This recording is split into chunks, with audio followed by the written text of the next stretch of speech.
thought I'd like to start by telling a story that that maybe makes me look a little foolish, but I think it will resonate with people around issues of the environment, especially as it relates to our food. So the story is this: that I was going to Meijer because chicken was on sale, and I stopped to get gas on the way there. And as I was pumping gas in this is in a suburban area, I was pumping my gas, and I looked over, and this rooster came strutting across the parking lot, like right behind my car, with the the shiny brown feathers in the sunlight and the comb and the wattle and the those black inscrutable eyes that chickens have, right? And I mean, there he was, just kind of out of nowhere. And so I started asking all the other people around, like, do you know where this chicken came from? Does anybody, right? And nobody knew, and nobody knew what to do about it, right? And so I called my friend Karen, who's a farmer, and I said, there's a chicken at the gas station, what should I do? And she said, well, it probably fell off somebody's truck, it's no big deal, call animal control, they'll take care of it. Like, okay, so I called animal control, and they said, yeah, it probably fell off somebody's truck, no big deal, we'll come and take care of it. Right? And so this nice lady kind of, guarded the rooster while I backed my car out so I wouldn't hit it or run over it. And I went on to Meijer. And then I was standing in Meijer, right? And I'm looking at all these packages of chicken breasts wrapped up in styrofoam and plastic. And I was seeing that rooster in my mind, and so I didn't buy any. And this didn't make me a vegetarian permanently, right? I love bacon far too much for that. But what it did make me really aware of was how much I was objectifying my food. And it really made me ask a lot of questions about my relationship with my food. And I think this issue of objectifying food is not a new one. It's kind of a larger cultural issue. Like, I have a friend who sometimes it's like a joke. She'll say, I want to eat some cow. And everybody laughs because it does what a joke does, right? It takes two things that are in sort of separate categories in our mind and puts them next to each other, and it's unexpected. And I think, isn't that weird that like hamburger and cow are in such firmly separate categories? Like, it doesn't make a whole lot of sense. And then I think of like my friend Karen, the one that told me to call animal control. She's a meat and dairy farmer, and when she sells her meat at the farmer's market, she will sometimes put up pictures of individual cows from her herd, right?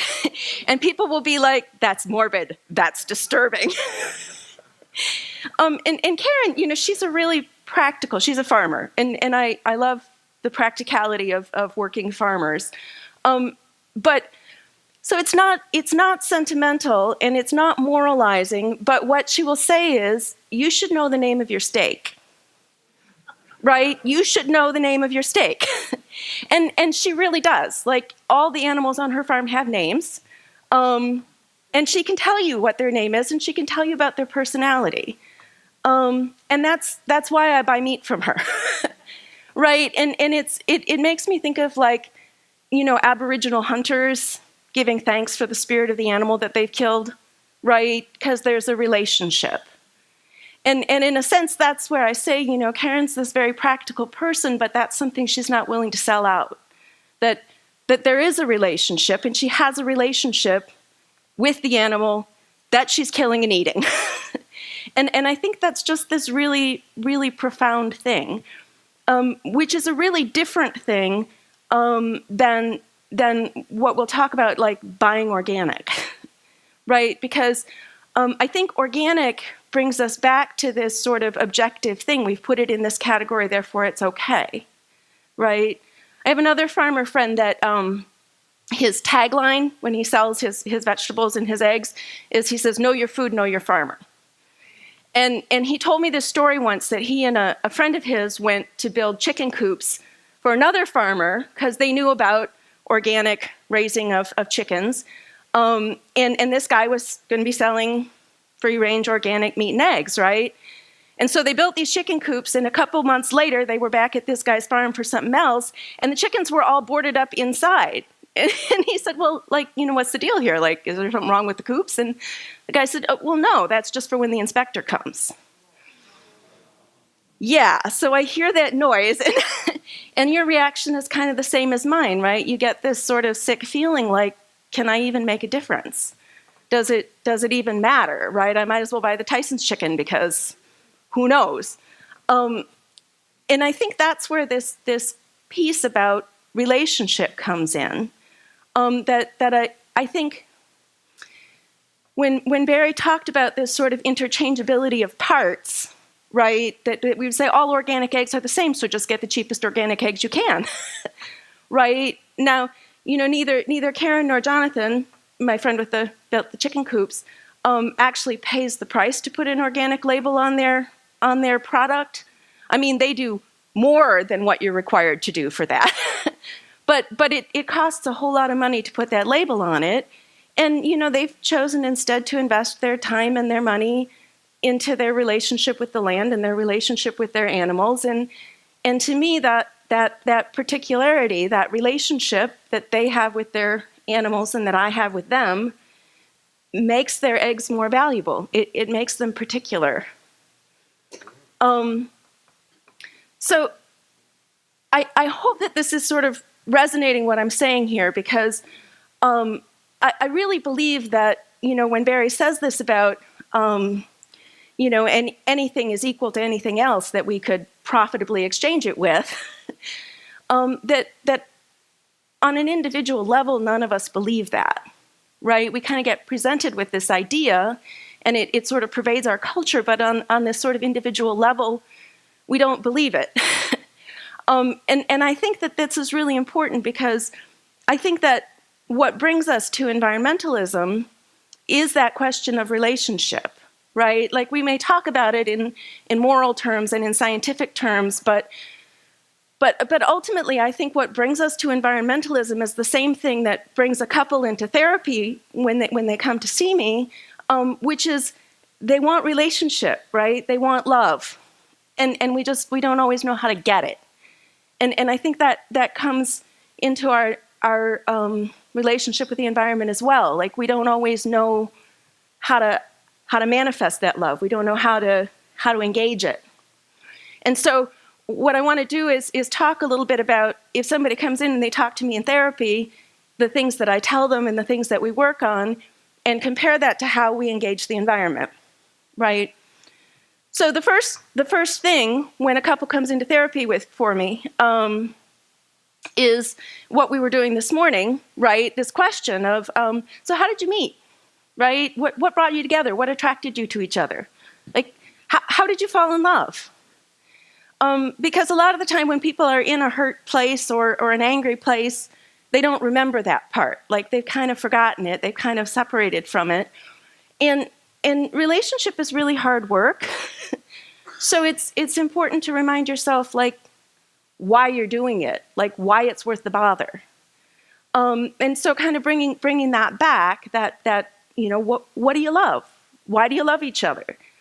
And also as sort of a background for all of it in therapy, I really encourage people to make time to make the relationship primary, right? So, like, schedule time to talk to each other, schedule time to spend together, schedule date night, like whatever it takes to enjoy each other, because that's what you're working for. That's what you really want, like, enjoy it. And I think that this is kind of, in the environment, like, we can get into all these big political issues and all that, but when we take time to go hiking or to garden, right, or just to, like, open the window and listen to the birds, there's this connection, and it kind of makes it all worthwhile. It's like, how could I make any other choice except to work for this? Because it's so valuable, it's so important, it's what I want. So, kind of once we're in this environment of things, one of the first skills I teach people is called reflective listening. And this is a skill that therapists have to learn too. But it's where you listen to what the other person is saying, and then you reflect back in your own words what you heard them say, right? And then you check with them, did I get that right? And they get to kind of correct you if you've got it wrong. Like if you heard them wrong, they're saying, no, that isn't what I meant. This is what I was trying to say, right? And they have to be able to reflect it accurately before they can respond. And so it like really slows things down, and it forces people to listen to what the other person is saying rather than thinking about what they're going to say. And it's, couples hate it. Like they come in and they hate it because what they think they already know, right? They think they already know what their partner thinks. They know what their partner feels. They've already worked out the solution for the problem, and they just want me to get their partner on board, right? That's what we're here for. This is taking way too much time, Mary. But like once they quit fighting it and start doing it, they get really surprised, right? There's this kind of like, whoa, like they've made all these assumptions. Sometimes, you know, as I was listening to the first song that you guys were singing, that this kind of thing, people change, right? Relationships change. And sometimes we're holding somebody to what 20 years ago is what they thought, and that's not who they are anymore. And so this kind of being present and hearing what they're saying now. And I think this sort of relates a lot to the environment because, you know, we do come up with these sort of rigid assumptions and principles, and we don't always just stop and listen. We don't always get, because this is the next thing that I would say is curiosity, right? What I try to teach people is to ask open-ended questions. Like, tell me more about that, right? What's going on with that? Why is that so important? Why does that make you feel that way? What's going on? And when we ask open-ended questions and we approach with curiosity, things become much more nuanced and much more storied, right? They open up. And that's when we start connecting, because we connect to stories, right? We connect to complexity. And so I think that's also a very important piece, as is this piece about slowing down, right? That when we have this sort of urgency, I've got to fix the problem, you can't fix a problem when you don't agree about what the problem is, right? Until it's been defined. So then the next thing that happens in couples therapy is, because I'm sort of modeling all this, I'm doing the reflecting, I'm asking the open-ended questions, and the couple is sitting next to each other, looking at me, having this parallel dialogue with me, right? So they're telling me their stories, and I have to keep saying, okay, could you look at your partner and say that to him, right? Could you look in her eyes and say what you just said, because I think that's really important, and I think she needs to hear it. And this is kind of, I think that this is a lot like when I read Wendell Berry or Annie Dillard, right? Like it's great. Like we go to the expert. We go to somebody that kind of knows the skills and knows what they're doing and is going to kind of coach us on them, right? And that's a start. But ultimately the relationship has to be ours. And I think this is like kind of a really important thing, because I actually can't love the environment through Wendell Berry. Like I'm only going to love it while I'm reading him, and then I'm going to walk outside, and it's not going to mean anything. And so I think that this is a really important piece of relationship, is like claiming your own validity and your own authority within the relationship.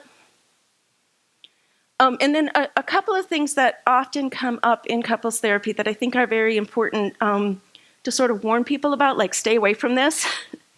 And one is not universalizing, not conceptualizing, right? Like don't take a single thing and create a big abstract out of it. Don't create principles for everybody based on your relationship. And I think this is kind of an important thing, because sometimes we'll go around and we'll like preach to everybody about what they should do about the environment and how they should deal with things. And actually, I think it's more important to stay in your own relationship. And then the inverse of that is not to get defensive, right? I have a friend who's vegan, and she says she doesn't even like to tell people that, because as soon as she does, people say, well, I could never give up cheese, but I only eat the good cheese. and she says, well, if the good cheese is good for you, great, right? Like my choices are my choices, and they're good for me. Your choices are your choices, and they're individual, right? It goes back into this idea of it's particular, right? It's individual. So, this is sort of a summary of, about 3 months of therapy. But when it comes down to it, that's kind of my therapeutic advice, and I think it applies very well to the environment, right? Remember why you were in love. Remember and enjoy it. Enjoy being in love, right? Slow it down. Be particular. Be curious. Stay in the relationship. And that's it.